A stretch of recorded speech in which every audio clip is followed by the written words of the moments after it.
بسم اللہ الرحمن الرحیم۔ جب وقت کے ایک بادشاہ نے اللہ کے نیک بندے کی تذلیل کرنے کی کوشش کی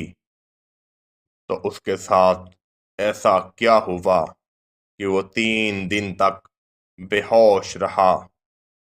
اس واقعہ کو سن کر آپ کو یہ معلوم ہو جائے گا کہ اللہ تعالیٰ اپنے نیک بندوں کی حفاظت کیسے کرتا ہے۔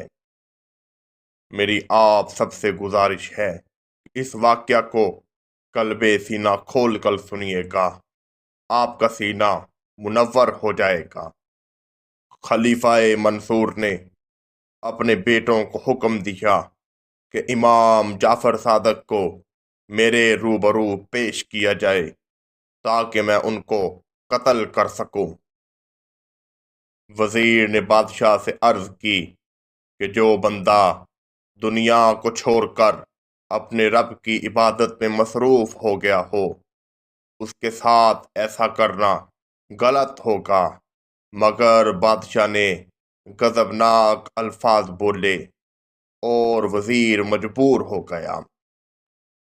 بادشاہ نے وزیر سے کہا کہ میرا حکم ماننا تم پر فرض ہے۔ جب وزیر امام جعفر صادق رضی اللہ تعالی عنہ کو لینے چلا گیا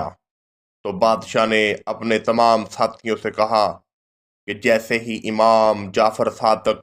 رضی اللہ تعالی عنہ آئیں تو میں اپنی پگڑی سر سے اتار لوں گا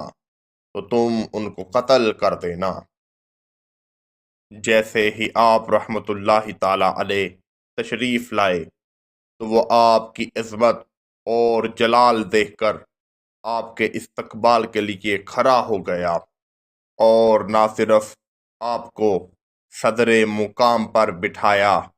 اور آپ کے سامنے کھڑا ہو گیا اور آپ کی ضروریات پوچھنے لگا۔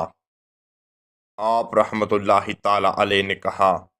کہ مجھے کسی بھی چیز کی حاجت نہیں، بلکہ مجھے آئندہ کبھی بھی دربار میں پیش نہ کیا جائے، میری عبادت اور ضیافت میں خلل پیدا ہوتا ہے۔ چنانچہ اس نے آپ سے وعدہ کیا اور آپ کو عزت اور احترام کے ساتھ وہاں سے رخصت کیا، لیکن آپ رحمت اللہ تعالی علیہ کے دبدبے کا اس پر اتنا اثر ہوا کہ وہ 3 شب تک بے ہوش رہا اور اس پر لرزہ طاری رہا۔ لیکن بعض روایات میں آتا ہے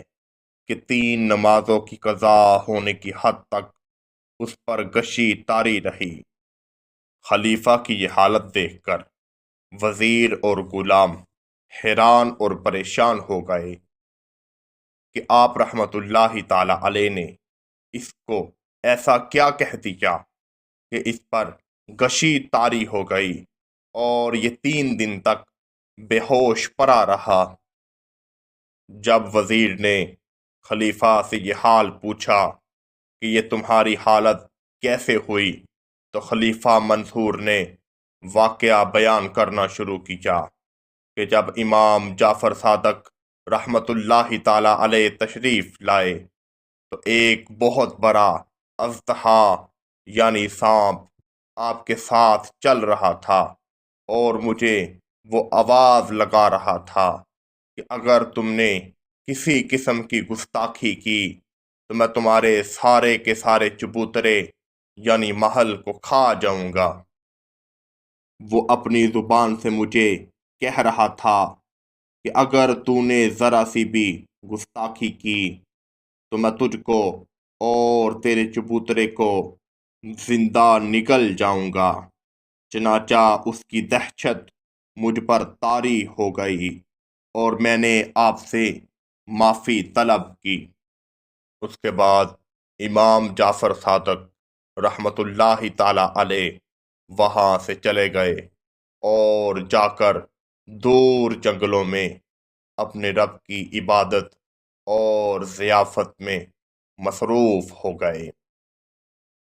اسی لیے تو ہمارا پیارا رب اعلان کرتا ہے، اے بندے تو میرا ہو جا اور میں تیرا ہو جاؤں گا۔ تیرا ہو جانے سے مراد کہ تو میری عبادت کر، میں تیری عظمت اور عزت کے چرچے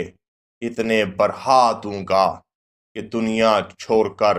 دنیا کا ہر انسان تجھے پہچانے گا صحیح، مگر فرشتے، یہاں تک کہ چرند پرند، حیوانات، درخت، دنیا میں جتنی بھی مخلوق ہے، میں سب کو بتا دوں گا کہ میرا نیک، پرہیزگار اور اللہ کا نیک بندہ ہے۔